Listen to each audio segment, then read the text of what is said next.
He is none other than Chief Samuel Oluyemisi Falae, CFR.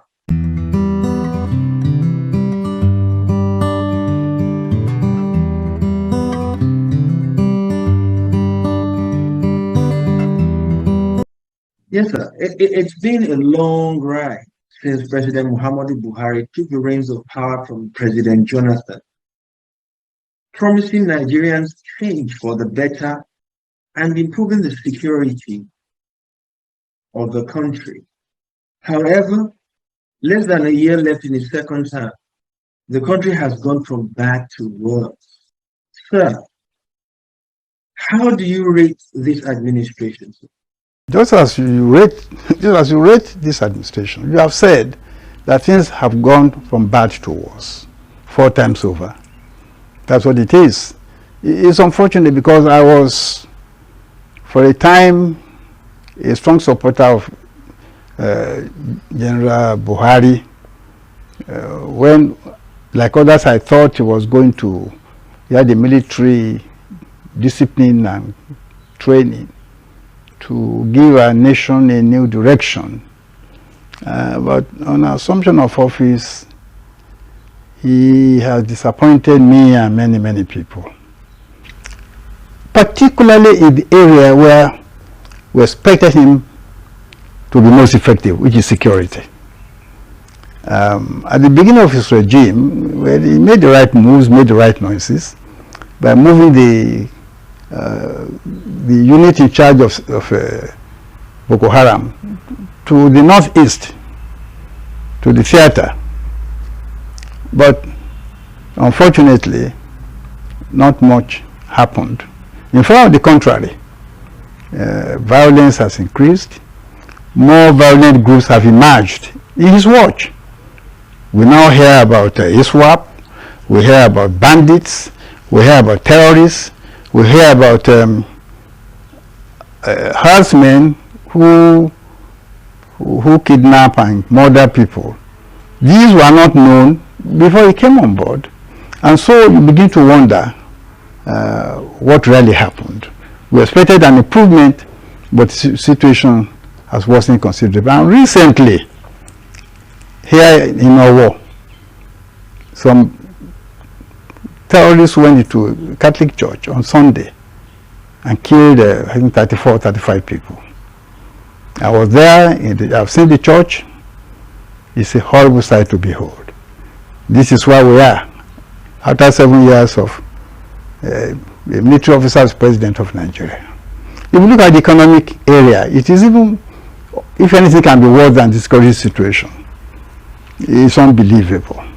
The level of borrowing both at home and abroad is frightening. The World Bank has said that Nigeria's economy is going to be stressed. We are going to suffer economic distress because we have overborrowed. And the government itself has said that they will be spending about 90% of future revenue on debt service. Now you begin to wonder whether government can afford to carry out all its responsibilities with 10% of the revenue. And on the external front, the sums we are borrowing in dollars are rising every day. And since we are borrowing in dollars and dollars appreciating against naira, the amount of naira we're going to use to service the debt is going to increase exponentially in the future. So, both in political terms, in security terms, in financial and economic terms, the situation has worsened considerably. We are really in trouble. We are in difficulty. So the question is, what is next? Thank you so very much for that, sir. People are talking of running for president. Candidates are emerging. But it is a strange thing that in Nigeria, which is in such a serious economic and security position, those who want to govern have not even done us the favor of letting us know what they intend to do. Nothing at all. So this is a very frightening thing. And I begin to wonder what sort of government whoever wins the election is going to run. Even I wonder whether the terrorists and agents of violence will allow us to have an election at all.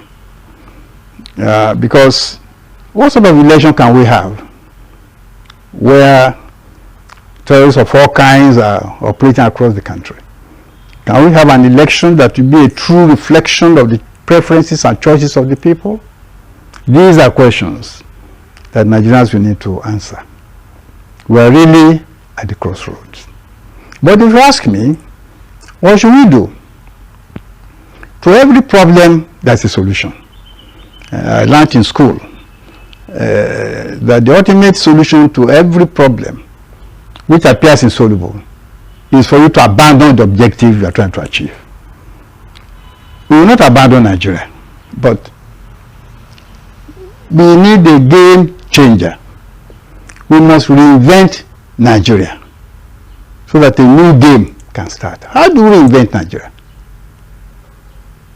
The constitution which we have been operating for more than 60 years, especially since 1966, has been the source of our problem. And until and unless we scrap that constitution and go back to the fundamentals of the independence constitution, we are not going to succeed. Because before independence, our leaders went to Britain several times to negotiate independence with them and to negotiate an independence constitution. And in that process, they managed to cobble together certain fundamental principles which I describe as the political covenant on which Nigeria's independent constitution was based. And central to that covenant was a true federation in which the nationalities and the peoples of Nigeria in their regions had residual powers, in which you only had things that are by their very nature centrally implemented assigned to the federal government, like policing, central banking, immigration, foreign policy. And other matters were left to the regions where the people resided. But the present constitution has turned the whole thing upside down. And those who hold power want it to remain so. I take an example. From the times of Aristotle and Plato, government has always had the power to make laws for people. It is an inherent power of government to make laws, regulations, or bylaws. Also inherent in the very act of government is the power to implement and enforce the laws, regulations, and bylaws made. In our own strange constitution, the framers made policing, the power to enforce laws and regulations, the exclusive preserve of the federal government, one government out of three. But all three levels of government make laws, bylaws, regulations that need to be implemented and enforced. But we gave monopoly of enforcement to only one level. That was done maybe out of ignorance, or because some people wanted to make the federal government the owners of Nigeria. Because how can I make laws as a state assembly and we have no power to create a police force to enforce those laws? And yet we are held responsible for governing the state. It doesn't make sense at all. So there should be no debate whatsoever that security and enforcement of law should be the responsibility of federal, state, and local government police forces. When I was a child in this town, in Akure here, I knew of 3 police forces, not one. The Nigerian police force, yes. The regional police force, headed by Baba Odu, and the Akure Native Authority Police, headed by Adeleke. I knew 3 police forces in the 1940s and 50s. The British were no fools who made that arrangement, because they knew that Nigeria is a highly heterogeneous society, complex, different in custom and worldview and aspirations, could not be managed as a unitary state. It could only be managed as a federation where every level of government could make laws and enforce them. But what has happened? We have abolished the two other levels of policing and give the monopoly of policing to the federal government. It's absolute nonsense.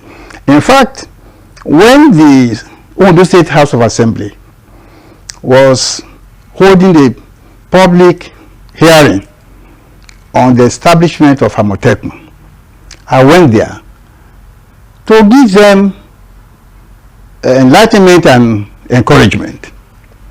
I told them that they didn't need to go to Malami, the Federal Attorney General, for permission to set up Amotekun to enforce laws made by the state.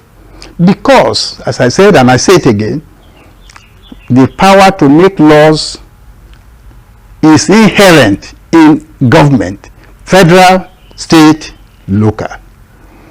And that in any case, as we speak, state governments make laws for the enforcement of laws in their respective areas. In different, for example, in the north, you have the Hisba. Hisba is an organization for enforcing Sharia laws. They have three powers: power to arrest, to detain, and prosecute. No police force anywhere in the world has more than those three powers. Those are the three powers that define the police force. And state governments in the north have passed the law to create Hisba and give it those police powers. So they've created the police organization. So I told the people that you need to have the same power to create an organization. We may not call it police, but give this organization those three police powers: to arrest, to detain, and to prosecute. If they want to prosecute, send suspects to the state Ministry of Justice for prosecution. It is the same state government that has empowered justice to prosecute. So the state government has the power to arrest, to detain, and prosecute. You don't need any constitutional amendment to create such an organization. Then and now.